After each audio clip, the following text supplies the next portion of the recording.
जय गणेश, जय हनुमान, जय सीताराम, जय गौरी शंकर भगवान, जय माता दी। श्रीमद् भागवत पुराण की जय। 5वां अध्याय। श्री नारद जी के उपदेश से दक्ष पुत्रों की विरक्ति तथा नारद जी को दक्ष का शाप। श्री सुखदेव जी कहते हैं, परीक्षित, भगवान के शक्ति संचार से दक्ष प्रजापति परम समर्थ हो गए थे।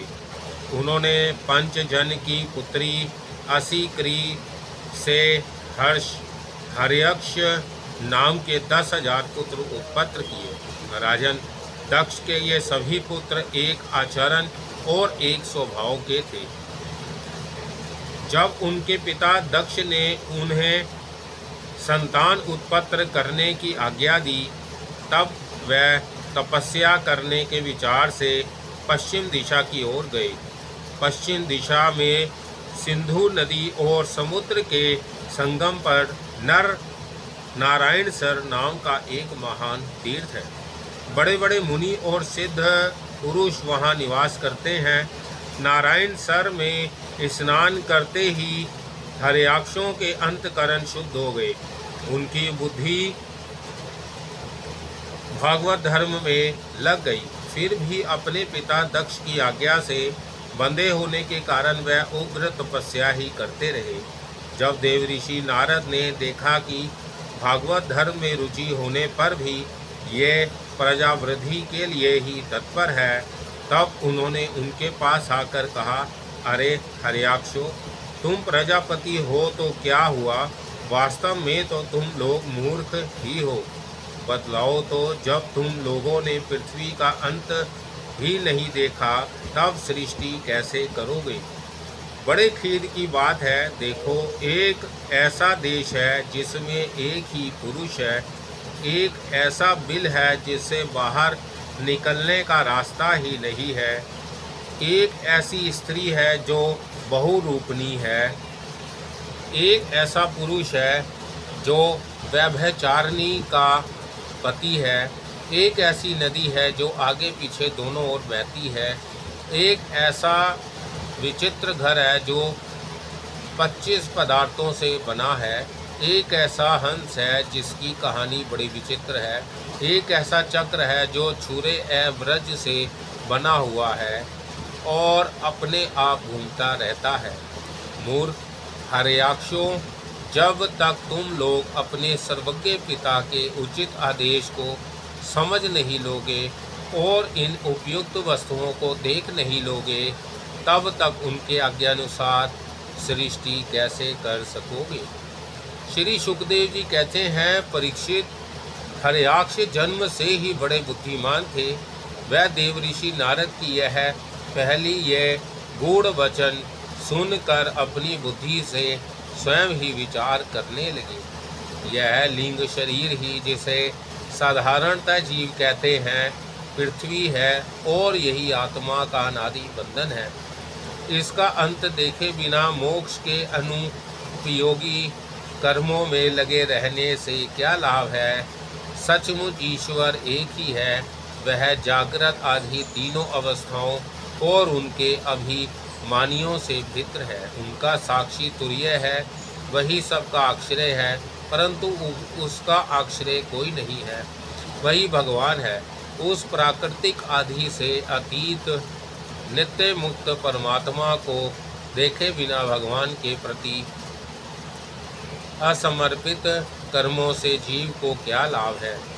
जैसे मनुष्य बिल रूप पाताल में प्रवेश करके वहां से नहीं लौट पाता, वैसे ही जीव जिसको प्राप्त होकर फिर संसार में नहीं लौटता, जो स्वयं अंत ज्योतिर्स्वरूप है, उस परमात्मा को जाने बिना विनाशवान स्वर्ग आदि फल देने वाले कर्मों को करने से क्या लाभ है? यह अपनी बुद्धि ही बहुरूपणी और सत्व रज आदि गुणों को धारण करने वाली व्यभिचारिणी स्त्री के समान है। इस जीव में इसका अंत जाने बिना, विवेक प्राप्ति किए बिना अशांति को अधिकाधिक बढ़ाने वाले कर्म करने का प्रयोजन ही क्या है? यह बुद्धि ही उल्टा स्त्री के समान है। इसके संग से जीव रूप पुरुष का ऐश्वर्य, इसकी स्वतंत्रता नष्ट हो गई है। इसी के पीछे पीछे वह उल्टा स्त्री के पति की भांति ना जाने कहाँ कहाँ भटक रहा है। इसकी विविध गतियों चालों को जाने बिना ही विवेक रहित कर्मों से क्या सिद्धि मिलेगी। माया ही दोनों ओर बहने वाली नदी है। यह सृष्टि भी करती है और प्रलय भी।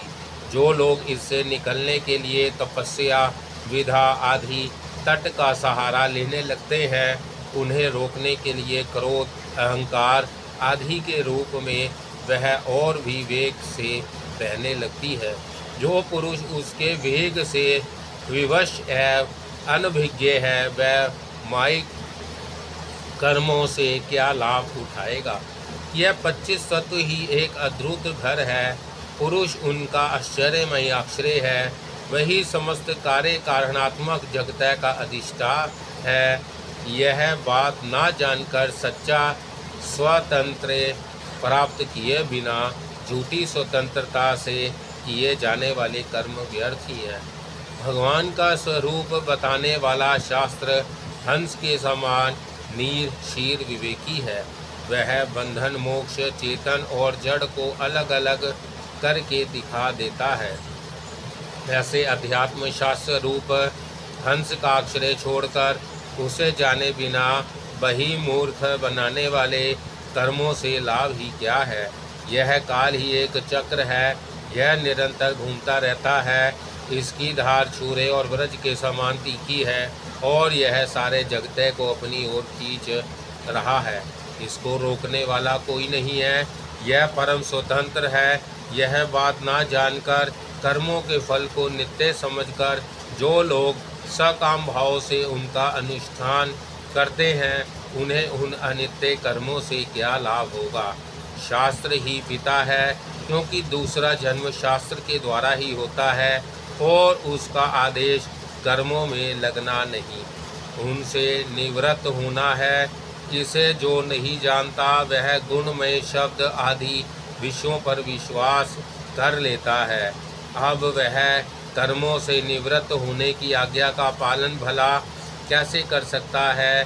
परीक्षित, हर्याक्षों ने एक मत से यही निश्चय किया और नारद जी की परिक्रमा करके वह उस मोक्ष पद के पथिक बन गए, जिस पर चल कर फिर लौटना नहीं पड़ता। इसके बाद देवऋषि नारद स्वर ब्रह्मा में संगीत लहरी में अभिव्यक्त हुए भगवान श्री कृष्ण चंद्र के चरण कमलों में अपने चित्त को अखंड रूप से स्थित करके लोक लोकांतरों में विचरने लगे। परीक्षित, जब दक्ष प्रजापति को मालूम हुआ कि मेरे शीलवान पुत्र नारद के आदेश से कर्तव्यच्युत हो गए हैं, तब वह शोक से व्याकुल हो गए। उन्हें बड़ा पश्चाताप हुआ। सचमुच अच्छी संतान का होना भी शोक का ही कारण है। ब्रह्मा जी ने दक्ष प्रजापति को बड़ी संवत्सना दी। तब उन्होंने पंचजन नंदिनी असिक्री के गर्भ से 1000 पुत्र और उत्पन्न किए। उनका नाम था शावलाक्ष। वह भी अपने पिता दक्ष प्रजापति की आज्ञा पाकर प्रजा सृष्टि के आदेश से तप करने के लिए उसी नारायण सरोवर पर गए, जहां जाकर उनके बड़े भाइयों ने सिद्धि प्राप्त की थी। शबलाक्षों ने वहां जाकर उस सरोवर में स्नान किया। स्नान मात्र से ही उनके अंतकरण के सारे मल धुल गए। अब वह पर ब्रह्मा स्वरूप प्रणव का जप करते हुए महान तपस्या में लग गए। कुछ महीनों तक केवल जल और कुछ महीनों तक केवल हवा पीकर ही उन्होंने हम नमस्कार पूर्वक ओंकार स्वरूप भगवान नारायण का ध्यान करते हैं और विशुद्ध चित्त में निवास करते हैं। सबके अंतर्यामी हैं तथा सर्वव्यापक एवं परमहंस स्वरूप है। इस मंत्र का अभ्यास करते हुए मंत्राधिपति भगवान की आराधना की। परीक्षित, इस प्रकार दक्ष के पुत्र शबलाक्ष प्रजा सृष्टि के लिए तपस्या में संलग्न थे। उनके पास भी देवऋषि नारद आए और उन्होंने पहले के समान ही कूट वचन कहे।